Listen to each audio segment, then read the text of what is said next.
इस चैनल में तर्कशील ज्ञान के आधार पर विचार प्रस्तुत किए जाते हैं तथा इसी दृष्टिकोण से सभी धार्मिक व सामाजिक व्यवस्थाओं का विश्लेषण किया जाता है। यह एक वैचारिक क्रांति का सूत्रपात है। हमने पिछले एपिसोड में विधर्मियों के लिए लिखी गई कुरान की आयतों का अध्ययन किया है। कुरान में उम्मा की प्रधानता स्थापित की गई है, जिसका अर्थ है मुस्लिम भ्रातृभाव।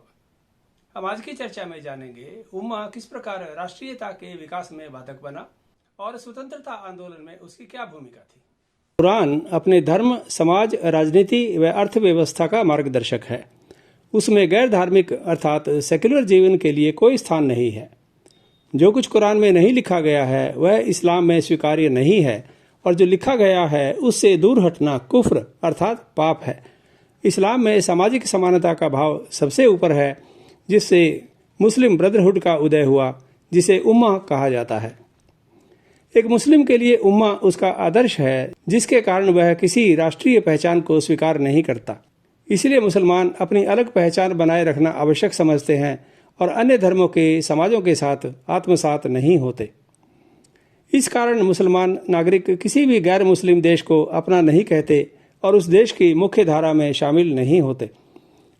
इसलिए आम मुसलमान स्वयं को भारतीय नहीं कहते, बल्कि वे स्वयं को भारत में रह रहे मुसलमान कहते हैं। उनकी राष्ट्रीयता में आस्था सतही है, क्योंकि उनका धर्म केवल दारुल इस्लाम स्थापित करने का आदेश देता है। यह विचार आईसिस, अलकायदा व तालिबान जैसे संगठनों की आत्मा है। भारत में मुसलमानों की अलगाव की दिशा 1757 के प्लासी के युद्ध के तुरंत बाद तय हो गई थी, जब मराठों का शासन विस्तार दिल्ली के मुस्लिम राज्य के लिए एक बड़ा खतरा बन गया था। जब यह निश्चित हो गया कि मराठे दिल्ली पर आक्रमण करेंगे, तो मुस्लिम नेतृत्व आशंकित हो गया और अपने बचाव के रास्ते खोजने लगा। इस समय वलीउल्लाह नामक एक प्रभावशाली मुस्लिम विचारक व धर्मगुरु, जिसने औरंगजेब के शासनकाल में फतवा-ए आलमगीर लिखने का कार्य भी किया था, इस्लाम व मुस्लिम शासन को बचाने के लिए सामने आया। वलीउल्लाह ने 1761 में अफगानिस्तान के शासक मोहम्मद शाह अब्दाली अर्थात दुर्रानी को एक भावपूर्ण पत्र लिखकर सूचित किया कि भारत में इस्लाम खतरे में है और काफिर हिंदू दिल्ली में शासक बनकर इस्लाम की सत्ता को समाप्त करने वाले हैं। अब्दाली को पूर्ण आश्वासन मिला कि हिंदुस्तान में उसका स्वागत होगा और हर मुसलमान उन्हें सिर माथे पर बिठाएगा। इस युद्ध के दूरगामी परिणामों को हम भली भांति जानते हैं। दूसरा मुस्लिम नेतृत्व 1857 के प्रथम स्वतंत्रता संग्राम के बाद उभरा, जब सैयद अहमद खान ने कहा कि मुस्लिम समाज का भविष्य केवल अंग्रेज सरकार सुरक्षित कर सकती है। सैयद ने 1857 के विद्रोह में अंग्रेजों के विरुद्ध अपना सिर उठा रहे हिंदुओं के विरुद्ध अपनी स्वामी भक्ति का ऐलान किया था और मुसलमानों को अंग्रेजी शिक्षा प्राप्त कर सरकारी नौकरियों में आने का आमंत्रण दिया। वे इंग्लैंड भी गए और वहां से लौटकर उन्हें अलीगढ़ में राजा जानकी दास का साथ मिला, जिनके पुत्र राजा महेंद्र प्रताप से उन्हें अपने एक नए स्वप्न को साकार करने के लिए हजारों एकड़ भूमि दान में मिल गई। सैयद ने अपनी संस्था में केवल उर्दू को प्रोत्साहन देने पर बल दिया। इस प्रकार मोहम्मदन एंग्लो ओरिएंटल कॉलेज की नींव रखी गई। इसे 1920 में एक विश्वविद्यालय बना दिया गया, जिसे आज अलीगढ़ मुस्लिम विश्वविद्यालय के नाम से जाना जाता है। सैयद ने इस विश्वविद्यालय में लाल फैज टोपी और 5 बार नमाज को अनिवार्य किया और इस संस्थान को मुस्लिम भ्रातृभाव और इस्लामिक सभ्यता का प्रतीक बताया। यह विश्वविद्यालय एक अलग मुस्लिम राष्ट्र की राजनीति का केंद्र बिंदु बना और आज भी उसी विचारधारा का पोषक है। इस विश्वविद्यालय में आज भी मोहम्मद अली जिन्ना का चित्र सम्मान से मुख्य हाल में प्रदर्शित है, परंतु राजा महेंद्र प्रताप का नहीं। भारत में इन्हीं दिनों प्रजातंत्र के वयस्क मताधिकार अर्थात एक व्यक्ति एक वोट और प्रतियोगिताओं के आधार पर सरकारी नौकरियों आदि के स्वर उठने लगे थे, जिसे सैयद अहमद ठीक नहीं मानते थे। सैयद प्रजातंत्र जैसे मूल्यों को भारत की अशिक्षित और असमान जनता के लिए उचित नहीं मानते थे, क्योंकि इससे बहुसंख्यक हिंदुओं के सरपरस्त बनने की संभावना थी। इसलिए जब लॉर्ड रिपन ने 1882 में स्थानीय स्वायत्त शासन के लिए प्रथम बिल पेश किया, तो सैयद ने स्थानीय बोर्ड व जिला निकायों में मुस्लिमों के लिए अलग प्रतिनिधित्व की यह कहते हुए मांग की कि भारत एक धर्म, भाषा और एक प्रजाति का देश नहीं है, जहां प्रजातंत्र के नियमों से शासन चलाया जा सके।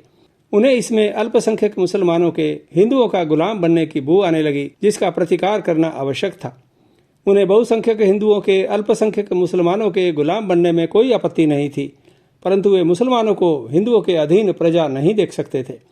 वे हिंदू और मुसलमानों का समान नागरिक होना भी स्वीकार नहीं करते थे, क्योंकि 550 वर्षों का मुस्लिम शासन उनका आदर्श था। अंग्रेज 1857 के विद्रोह के बाद फूंक फूंक कर कदम रखना चाहते थे। अतः उन्होंने 1885 में भारतीय राष्ट्रीय कांग्रेस की स्थापना की, जिसे एक अंग्रेज ह्यूम ने लॉर्ड डफरिन वायसराय के सहयोग से स्थापित किया था, ताकि स्थानीय असंतोष के मुद्दों को बड़ा बवंडर बनने से पहले हल किया जा सके। कांग्रेस में ICS में अधिक भारतीयों को प्रतिनिधित्व देने की बात भी उठाई गई। कांग्रेस की स्थापना के पहले 2 वर्ष सैयद कुछ नहीं बोले, परंतु जब कांग्रेस ने मुस्लिमों का साथ प्राप्त करने के लिए बदरुद्दीन तैयब जी को प्रधान मनोनीत किया तो वे भड़क गए और स्पष्ट कहा कि हिंदुओं के साथ मुस्लिम वोट की राजनीति से उनके हित प्रभावित होते हैं। इस पर तैयब जी ने स्पष्टीकरण जारी किया कि यदि कांग्रेस मुस्लिमों के हितों के विरुद्ध कुछ काम करेगी तो वे ऐसे किसी विधेयक का विरोध करेंगे। सैयद को 1888 में सर की उपाधि दी गई, जो प्रत्येक अंग्रेज भक्त को उस समय दी जाती थी। तैयब जी के दिए आश्वासनों से सर सैयद अहमद प्रभावित नहीं हुए और उन्होंने सभी मुसलमानों को कांग्रेस का बहिष्कार करने का आह्वान किया। यह बहिष्कार भारत की भविष्य की राजनीति में आने वाले तूफान की पूर्व सूचना का संकेत था। यह एक ऐसा अद्भुत कदम था जिस पर चलकर प्रत्येक मुसलमान अपनी कौम का रहनुमा बन सकता था। इसके बाद हिंदू मुस्लिम दंगे प्रारंभ हो गए। सन 1893 में पहला दंगा हुआ, क्योंकि इससे पूर्व हिंदू अपना सिर उठाने में समर्थ नहीं थे।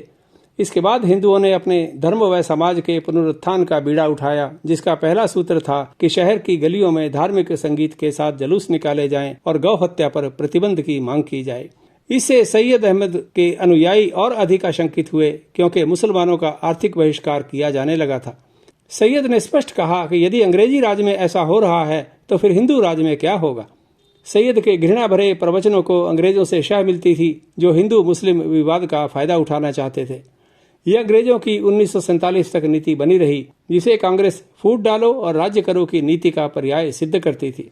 सर सैयद ने मुसलमानों को अपनी अस्मिता पहचानने को कहा और उनके गौरवमयी इतिहास की दुहाई देते हुए अपने स्वर्णिम 550 वर्षों के भारत पर राज्य को याद कर अंग्रेजी शासन में भी महत्वपूर्ण भूमिका निभाने के लिए प्रेरित किया। सर सैयद ने हिंदुओं से सहयोग की कोई अपील नहीं की, अपितु वे मुसलमानों को अलगाव की दिशा दिखाने वाले व्यक्ति सिद्ध हुए। तीसरा मुस्लिम नेतृत्व जिसने अलगाव को साकार रूप दिया और उसे एक मुकाम तक पहुंचाया, वो मोहम्मद अली जिन्ना थे। उन्होंने अपने दम पर एक मुस्लिम राष्ट्र पाकिस्तान खड़ा किया, जिसके लिए उन्हें कायदे आजम के रूप में सम्मान दिया जाता है। वास्तव में जिन्ना उस मुस्लिम फलसफे के नायक बने जिसमें प्रत्येक मुसलमान को किसी भी समाज में अपना अलग अस्तित्व व पहचान बनाए रखने की प्रेरणा दी जाती है। जब यह लगा कि अंग्रेज अपने देश की शासन पद्धति प्रजातंत्र के सिद्धांत को इस देश में लागू करने पर आमादा हैं, सन 1906 में सर आगा खान के नेतृत्व में मुस्लिमों का एक प्रतिनिधिमंडल वायसराय लॉर्ड मिंटो से मिला, जिसमें उन्होंने अंग्रेज सरकार से स्पष्ट मांग की कि उन्हें एक अलग वोट द्वारा अपने प्रतिनिधि चुनने का अवसर दिया जाए। उन्होंने अंग्रेज सरकार से उनके लिए किए गए अपने बलिदानों के बदले राजनीतिक महत्व की सुरक्षा की मांग की, जिसे सहर्ष मान लिया गया। उसी वर्ष मुस्लिम लीग की स्थापना हुई। मुस्लिम लीग सर सैयद अहमद के नक्शे कदम पर चल रही थी और उसका नारा था, अंग्रेजों से विद्रोह नहीं, केवल स्वामी भक्ति। ये कांग्रेस की नीतियों के विरुद्ध था, जो धीरे धीरे विद्रोह पर आमादा हो रही थी। अंग्रेजों ने स्पष्ट कहा कि मुस्लिम लीग ने 6 करोड़ मुसलमानों को बगावत के रास्ते से दूर किया था।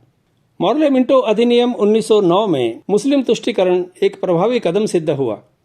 इसके साथ ही भारतीय राजनीति में मोहम्मद अली जिन्ना का प्रवेश हो गया और मुस्लिम अलगाव की राजनीति आरंभ हो गई, जिसकी नींव सैयद अहमद 19वीं सदी में रख चुके थे। जिन्ना ने मुसलमानों को एहसास कराया कि प्रजातंत्र में बहुमत का राज्य होता है और अंग्रेजों की दी गई इस नई राजनीतिक व्यवस्था में उन्हें हिंदू राज्य में रहना होगा। जिन्ना ने उन्हें याद दिलाया कि वे चंगेज खां, मोहम्मद गौरी, बाबर, तैमूर व नादिर शाह की बहादुर संतान हैं और उन्होंने 550 वर्षों तक जिन हिंदुओं पर अपने शौर्य और बुद्धि बल से निष्कंटक राज्य किया है, अब वही उनके नए शासक होंगे और वे गिन गिन कर अपनी पराजय के बदले लेंगे और उन्हें इसके लिए तैयार रहना चाहिए। जिन्ना के ऐसे भड़काऊ बयानों से मुस्लिम बुद्धिजीवी वर्ग का बड़ा हिस्सा, विशेष तौर पर वह संभ्रांत वर्ग जो शासन व्यवस्था से जुड़ा हुआ था, जागृत हो गया और जिन्ना सभी मुस्लिम आकांक्षाओं का प्रतिनिधित्व करने लगे। जिन्ना ने स्पष्ट कहा कि भारत में प्रजातंत्र का अर्थ है अल्पसंख्यकों का बर्बरतापूर्वक दमन, जिसका वे आखिरी दम तक विरोध करेंगे।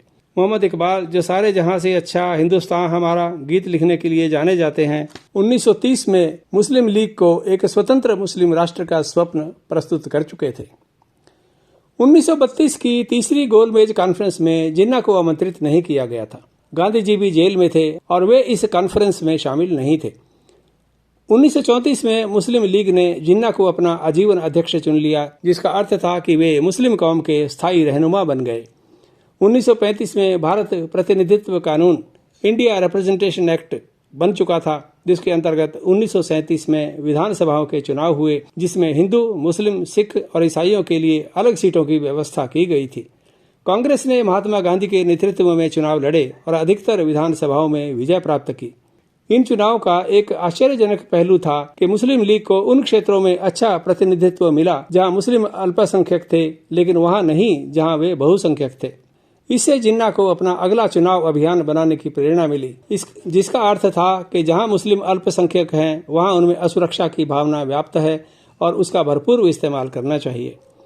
जिन्ना ने मुस्लिमों के दिलो दिमाग में बिठा दिया कि कांग्रेस उनके हितों की दुश्मन है और हर हालत में उसका बहिष्कार करना चाहिए।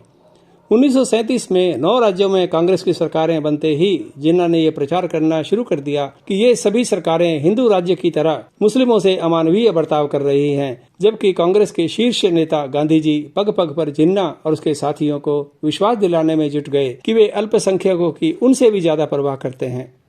यह गांधी जी की जीवन भर चलने वाली प्रतिज्ञा थी। 1946 के चुनावों में कांग्रेस को मुसलमानों के केवल 4% वोट मिले थे। अंततः भारत में यह सिद्ध करने के लिए एक मैच शुरू हो गया कि मुस्लिमों का कौन अधिक शुभचिंतक है। हमने आज की चर्चा में जाना है कि स्वतंत्रता आंदोलन के दौरान ही मुस्लिम तुष्टीकरण की राजनीति कांग्रेस में घर कर चुकी थी। हम अगले एपिसोड में जिन्ना की हठधर्मी और गांधी जी की कायरता के बारे में जानेंगे। धन्यवाद। Subscribe to our channel and press the bell icon so never miss an update from us.